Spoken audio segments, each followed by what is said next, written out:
So today, let's take a look at feeling selfish and feeling bad about boundaries. Because in terms of self-image and stress, it is related to how we see ourselves within the situation. I have spent many, many years of worrying about how does that person think about me, because I didn't do that. I feel like I should have been more generous, even though I was so generous already, like I had to be overly generous. And that self-image is running in the back of our minds as a question of, did I measure up, or do they think poorly of me? And in the meantime, forgetting about my needs, sometimes worrying so much about other people's needs, forgetting about whether I was balancing that out with my family's needs. So wherever you are in that, I want to say that let's take a look at doing something for yourself versus doing something with yourself, okay? To me, the separation there obviously is the word for yourself or with yourself. Got it. But think about the emotional lie that in any kind of, like saying no or saying, okay, I'm going to protect this time for myself. We feel like everyone else has to be okay first, and then I can finally make sure that I'm okay. I did that when my husband was deployed, and my 4 kids who were like under 5 years old, finally do whatever they need, feed, wipe mouths, everybody bath, get into bed. And I couldn't relax until I was done fixing up the couch and vacuuming the floor and putting everything in place. And that showed me that I wasn't knowing how to just say it's not selfish to just plop down and do something for you. I mean, yes, I wanted it to be nicer and feel like it was an oasis, not a mess, because that does impact whether or not you feel like you can sit and relax. But the lie was I had to make sure that all this was done first, and then I would finally relax and be okay.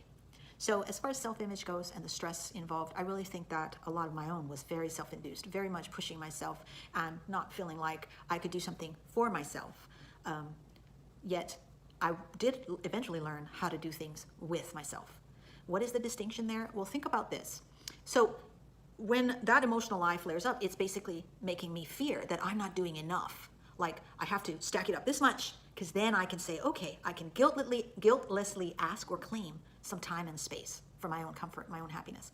Sometimes I didn't even ask, what the heck did my comfort or happiness look like, But the pivot for me was to take time for myself, to do something where I just felt like, okay, I'm going to relax. I'm not going to feel selfish about it.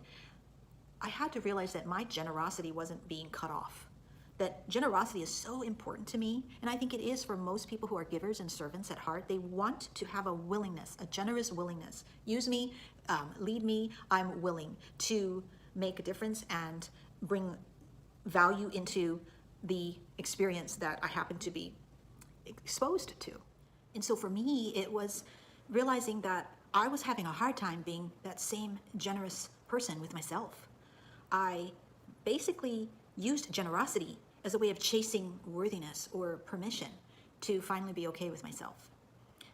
The thing that we should look at is, when you're a person who has a hard time with doing anything for yourself and you feel like it's selfish and so forth, maybe you're like me, you've always seen it as my comfort and happiness are the end result of me having done all these things to stack up and be enough, so that then I can say, I can rest in this moment of relaxation. Making sure that everybody else is comfortable and has what they need. I'm very capable of that, and I have such a capacity for that as a giver and as a servant that, what if I now needed to figure out how can I set things up so that there's a system in place that actually allows for the others that I keep serving to pitch in and do their part, so that I don't have to do everything before I can say, okay, I've done for everybody else and now I can take care of me. So in terms of my children and waiting to the end of the night and then, vacuuming and having everything, when I started taking a look at, okay, right before bed, everybody's got to help, everybody's got to do these things together.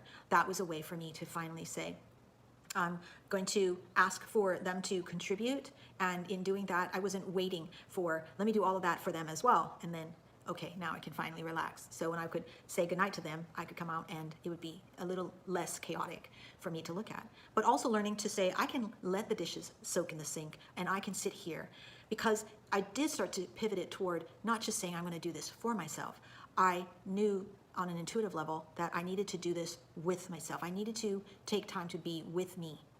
That might sound counterintuitive or odd, but when you can't relax until everything is just right, or you feel like you have to compensate or do more than, so that you can finally say, okay, now I can, take this little bit for myself, maybe you'll get to the point where you realize, like I did, that if I'm not there, if I'm not with them in that time, they're going to figure it out. So the biggest part of my own feeling bad about doing my own thing, doing something for myself or with myself, and that not being a selfish thing, had a lot to do with worrying that they weren't going to get it done in the way that I would have helped them get it done. That can be with your children, that can be with your work situation, it can be your aging parents. And in any of those situations, I have been through learning to just let go of what I'm not there for. Because you know what that was doing? It was taking away what I was here for. In this moment, I was at a concert, or I was on the beach, or I was finally enjoying getting my hair cut, or whatever it is that we are doing for ourselves.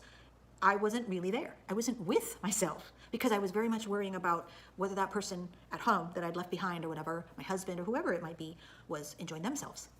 Here I am doing something that I really wanted to do for myself, but I think when I'm on my way back, I'm going to pick up a treat for them, because that feeling of compensating for having done something for yourself, so to speak, is I want to now, make up for it, so to speak.